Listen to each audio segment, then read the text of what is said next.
This is Codecademy. I'm working on Introduction to JavaScript. I am on lesson 1, and we're on part 4 of that lesson, which is data types. Data types are classifications we give to the different kinds of data that we use in programming. In JavaScript, there are 7 fundamental data types. Number, any number, including numbers with decimals, 4, 8, 1516, 23.42. A string, any group of characters on your keyboards, letters, numbers, spaces, symbols, etc.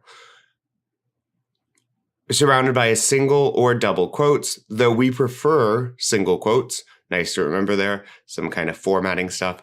Some people like to think of a string as a fancy word for text. Yeah, so a basic sentence, I was born in 1987, that would be considered a string, right? Boolean, the data type only has 2 possible values, either true or false, without quotes. Those are reserved words. It's helpful to think of Booleans as on or and off switches, or as the answers to a yes or no question, or a 0 or 1.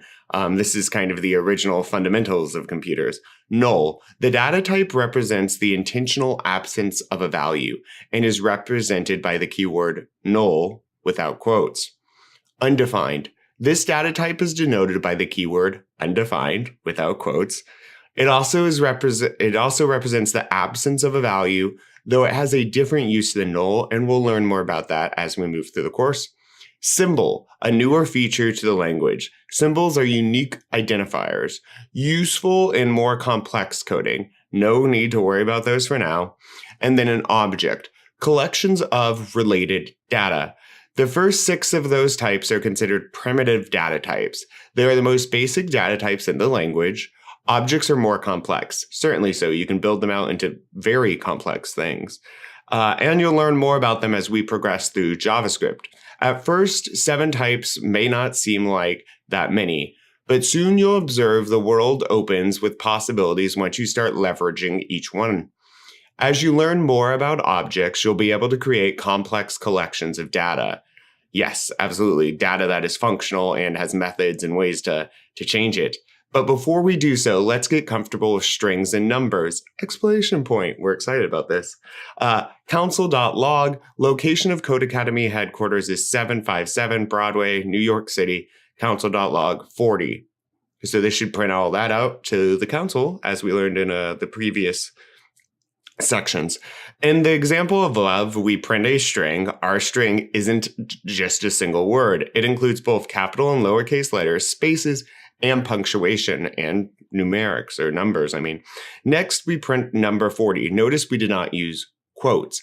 So if it's just a number, if it's just an integer or a float or a decimal, what you can do is print it directly, right? For the computer to interact with it like a number, it doesn't need quotes. However, if that number is part of a larger sentence or more text, part of other characters, it does need quotes because that's a string. The computer is going to understand it as characters, not as a number value.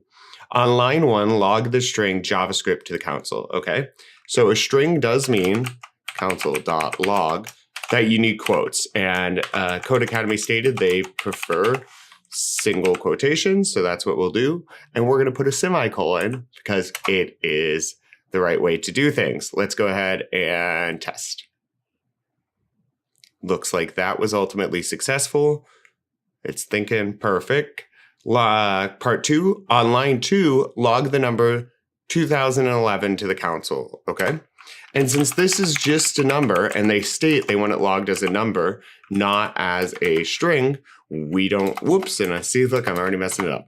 We don't need quotes. We're logging this as a number, and I'm going to put a semicolon because we should end our lines with a semicolon as recommended by Codecademy a few levels ago. And that looks successful. Logged that up over here. Great. On line 3, print, woohoo, I love to code, hashtag Codecademy. Perfect. I'm getting started on my sentence. Console.log, and then woohoo, oops, I love to code, hashtag, money sign, Codecademy. And our quotes are ended there. I'm going to put a semicolon. I'm going to hit run. Excellent. And, it's thinking. I think we got it. We did. On line 4, print the number 20.49 to the console. And again, a number even as a decimal or a float, which is what they're called in coding. Well, they could be called a double. Regardless, even a decimal, we do not need to put in quotes if it's just a number, because the computer is going to interpret that as a number. It doesn't need to think of it as a text string. Let's see how we did. Looks good. This all printed. Excellent. Next is highlighted now. And we are ready to move on.